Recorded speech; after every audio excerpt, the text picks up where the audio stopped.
I'm Ruth Moehlman with the Farmington Hills Historic District Commission, and I'm here with the chairman of our Historic District Commission, Steve Olson. Hello.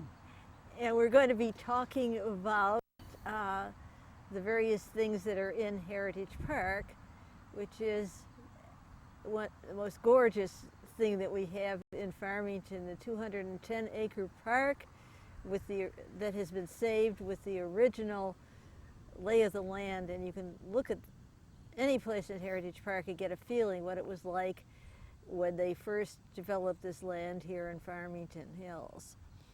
Ruth, we're sitting at the Stuart Little Pond. Why don't you start off by telling us a little bit about that?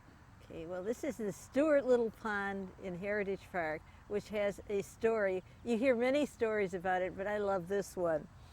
There was a little girl, Eleanor Spicer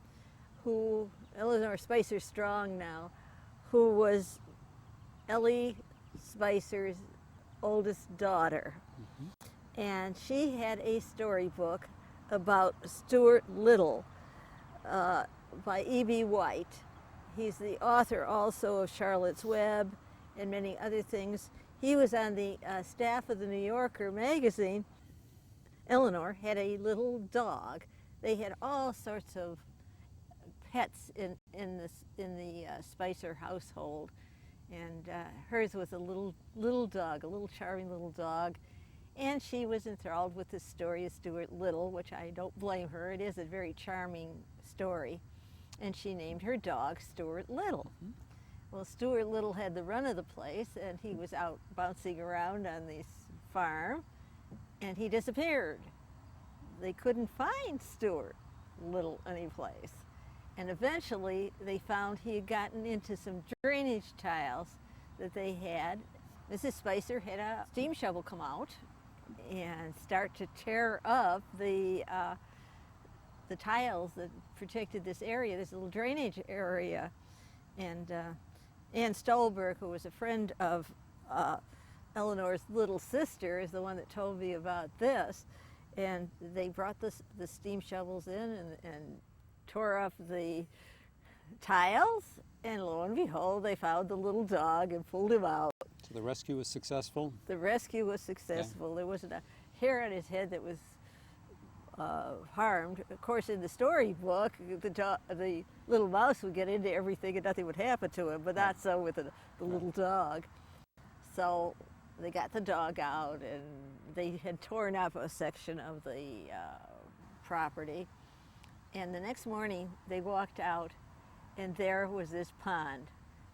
And it was known ever since as the Stuart Little Pond. It's one of the lovely little tales about this particular area. Well, the Spicer house that's just over to the west of us is probably the jewel of the whole park. And it's interesting because it was originally built in 1926. It was built for an attorney, David Gray, and his wife Martha, and it was on 12 acres of land, if I recall correctly. But David Gray actually died before the house was occupied, and Martha moved to California before they ever lived in it. And when Eleanor Goodenough married John Spicer in 1935, Mrs. Gray gave the home and property to the newlyweds. Eleanor was the daughter of Luman Goodenough, who was a dear friend of the Grays. Additional acreage was purchased, and Eleanor Spicer ran it kind of as a hobby farm until her death in 1982.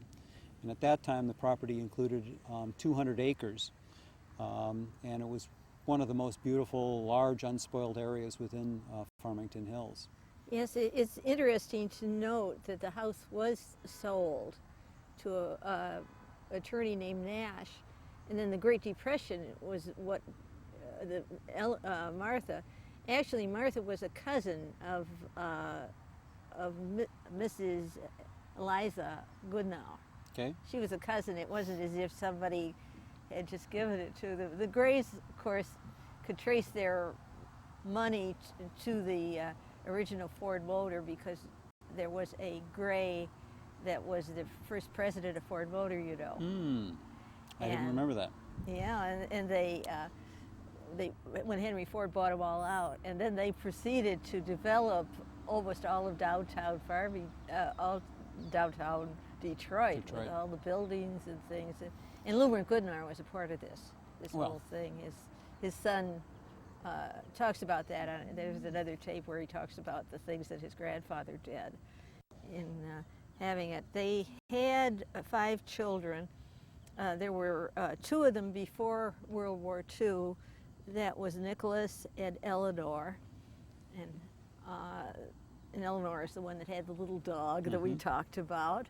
And then after the war, when her husband came back from war, there was Charles, William, and Elizabeth. And the 5 Spicer children that grew up on this, and they were all made themselves a part of the Farmington community. And Nicholas is the one that absolutely insisted that this land be saved, and he let Farmington Hills buy it and make a park out of it. And we're all the beneficiaries of this. We enjoy it very much. The house, let's see. The house itself was designed by one of our noted architects who worked in the area, Marcus Burrowes. It's what we generally reference as a English country house style. So it was one of the revival styles. It's got 2 wings. The outdoors was visible from all of the rooms, so it really takes advantage. The architect really understood how to take advantage of the outdoors and nature and being able to see it.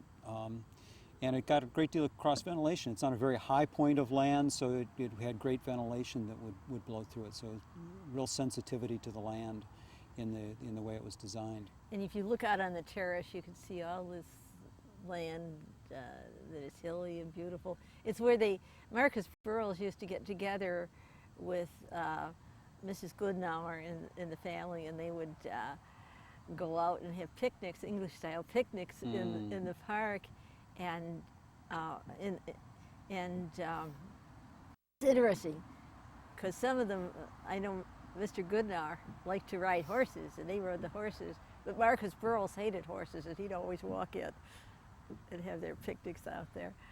Next to the Spicer house is the barn, or the sheep barn, which William Spicer built himself for the sheep. And we now use it for the nature center and the day camp, and they do all sorts of wonderful things in there. My favorite part of that is where you can look in and see the birds that they have there now. But it was a sheep barn. They had the sheep in there. And one wing of the house, they took the garage, and that became Nick's bedroom. He talks about that on another tape, how they put him out in the garage. He was the oldest boy. Another one of the buildings that's on the property that's not directly adjacent, but is on the property, is the stables and chauffeur quarters that was also designed by Marcus Burrowes for the Goodnours. And it was built before the house. It was built around 1916, we believe. In 1915, the Goodnours came out as the summer residence, and then he needed someplace to put his horses. Right. And the chauffeur. It's interesting, he didn't drive himself into the city. And if you look at that, you can see where the driveway was to the house. It was gravel at the time. Well, that would have been a little bit of an adventure in the 1916 to 1920 period, but you would have been able to probably drive directly in on Grand River all the way into the city, wouldn't you? Probably faster than our freeways today. Yeah. He operated operated his law practice from Detroit and moved out here. Now, the Staples is interesting because it has the shed-type windows that are particularly popular, and it mimics what they did on the Longacre house. Right. And one of the oldest things I guess you're going to talk about is that barn. Yes. Well, yeah, it's kind of interesting. We think of these buildings as all having been here, and this is actually a building that, while it dates to about 1880 when it was built, it was actually moved here by Ellie Spicer to the property. She was redeveloping the property kind of in her vision of a hobby farm, of a working farm, and that was one of the buildings that she brought in to really be able to take advantage of that. people remember that barn going down Grand River, and every time a barn is moved, they think it was that barn. Or maybe there were more than one barn that was moved, it's possible. They built the silo there. That was built at the time and by the, what company is that? Smith Silo Company of Oxford. You know, I wonder if they still build silos. Probably not. They build them, this one was built of cement. Now, I don't know, what are silos built of now? Do you have any idea? I think they're probably corrugated steel at this point, you know. It's probably a lot easier to do that. And I think that most people probably just use a grain elevator, you know, truck directly to it at this point. Well, they didn't actually do the farming on the property, although they would help out. They hired a farmer to do it. And he got he raised, it was his business, and he got the results of anything they sold. It's interesting, they had cows on this property until 1956. And at the time, they couldn't, according to Nick Spicer, they couldn't collect the milk anymore. There weren't enough farmers left. So they had to stop the dairy part of the operation. And I guess the Spicer children and their friends would come in at harvest time on the crops that were grown here, and would help the farmer harvest them. Another of the buildings on the property is we reference as the Palmer Sherman House. That's actually probably the oldest building on the property. We think it was built around 1858. It was built by Palmer Sherman. He purchased the land slightly before that. It was not, you know, occupied at that time. He built it up as a prosperous farm, and actually one of his ventures was raising seed for the Ferry Morris Seed Company, along with dairy farming. And he raised that, it was alfalfa seed that he raised. And there was a time when they asked, one of the 1890-something atlases said he was raising fruit, grain, and cattle on the property, or sheep. It wasn't cattle. And it's interesting that Ellie Spicer also liked to raise sheep. Nick talked about having the sheep in the house. If there was a baby sheep, she'd bring it right in the house and let it wander around in there. They had, it was interesting too in the Spicer house, they had these ceramic floors so that I guess the little sheep couldn't do too much damage. They had that, and then they had servants in the place. It was kind of interesting, the contrast. And what did they have? They had a tennis court here, and they would go down to the river to swim. And they also had a sort of a swimming pool that coming out of the Longacre house. That one is kind of fun because we had somebody that said, "Oh, you had tunnels," and that would have been a place for slaves during the Underground Railroad, but that wasn't what the tunnels were for. They were electrical tunnels to the things that they had on the hill, the swimming pool and all. And Palmer Sherman was said to have been helped out with the Underground Railroad, although he wasn't a member of it. But he kept he helped the people, he put them in the barns, not in the house. That house is very small. Now, I had a second date on that. I don't know which one is accurate. I had a circa 1845 house, but that would have been before Palmer Sherman. Now, one volume that you read says that he had no house on the land when they came in. Right. But it had belonged to the Botsfords before, and I had 1845 in another publication on that house, so I don't know. Well, the reality is that it's very difficult to date these, and you're putting together a lot of different pieces of evidence to try to point towards something. And what we do know is that by 1867, he was prosperous enough that he had built a brick house, which was later enlarged to become the Longacre house, right? That brick house was known along Farmington Road because Farmington Road at that time was part of the Orchard Lake Trail that went all the way to Orchard Lake and beyond to Pontiac, and I think it went on beyond that, or maybe combined with the Sauk Trail going into that area. And that was a house that was a point of reference on that road. Of course, that road, we think of it far differently than, we have a paved road going through there that was unpaved, and all of the Goodnar went around and got his friends from Detroit to come out and establish country estates out here. So they'd all gather around with their horses up and down Farmington Road, which... So he had someone to ride with. He had someone to ride with, besides his daughter. He used to like to ride, I heard, with Ellie. That was one of the things they liked to do, was ride their horses up and down Farmington Road. And besides the picnics and all the other things. It's interesting because Mrs. Goodnar was of English origin, and she had very elegant parties and very elegant meals, and some of the children, even her grandchildren's friends, she would invite them in, and they'd have a taste of being served their food by servants and have a very elegant dinner, and it impressed many of them to a understanding of what it was like to have an elegant food, and it impressed them in later life quite a bit. They called her Grandma Goodnar, and that was in the later years. He died in 1947, and she lived to, what's the date on that? Mrs. Goodnar died in 1967, and that the terms of her will at that point provided for it to be given to the community for community use.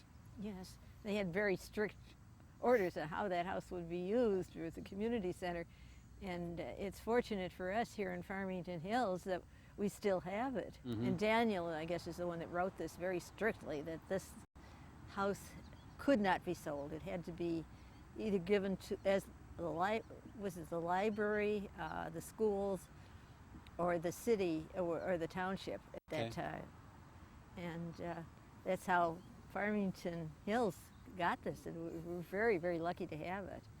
Well, and it was what we know now and see from the outside, of course, the appearance of it was drastically changed to be a much more grand structure with the additions that were done from 1914 to 1930. And again, Marcus Burrowes, his hands are on everything around here, it seems like sometimes, at least all the grander structures. He was the architect who supervised a lot of that work as well. Yes, and they built it a room at a time. It was like almost like a hobby for them. And they were, of course, socializing too at the time. He eventually gave some property to Marcus Burrowes, where they have that gorgeous house up on the hill. Yeah. And they used the finest materials, including Pewabic tile are used in one of the bathrooms and things like that as well, right? Yeah, the tiles are still visible up there. Yeah. I think they use it now as a bride's room. I don't know if they still, or they did the last time I was aware of it. It's a marvelous, marvelous place to have a wedding. And they have a gazebo out there. You could go inside or outside for the weddings, and they do serve there now, which is really great. They're anxious to rent it out to help pay the expenses to Farmington, so Farmington Hills doesn't have to absorb the cost of that house. They also have various farm instruments in the barn that are shown periodically, the original farm. Right. We can thank Mrs. Fox for making sure that those were saved. You talk about Jean Fox, former mayor, and one of the people who was really behind the whole establishment of along with yourself, with the historic district, right? Yes, she came up with a lot of the ideas, and that was one of the things that she made a point of. Good. It's lovely. So we have farm implements, and we have bird sanctuaries here, and we have the Stuart Little Pond, which I hope we'll be able to market. It's such a charming story. Thank you, Steve, for coming out and talking about all these wonderful things that we have, all these wonderful historic things that we have in Heritage Park.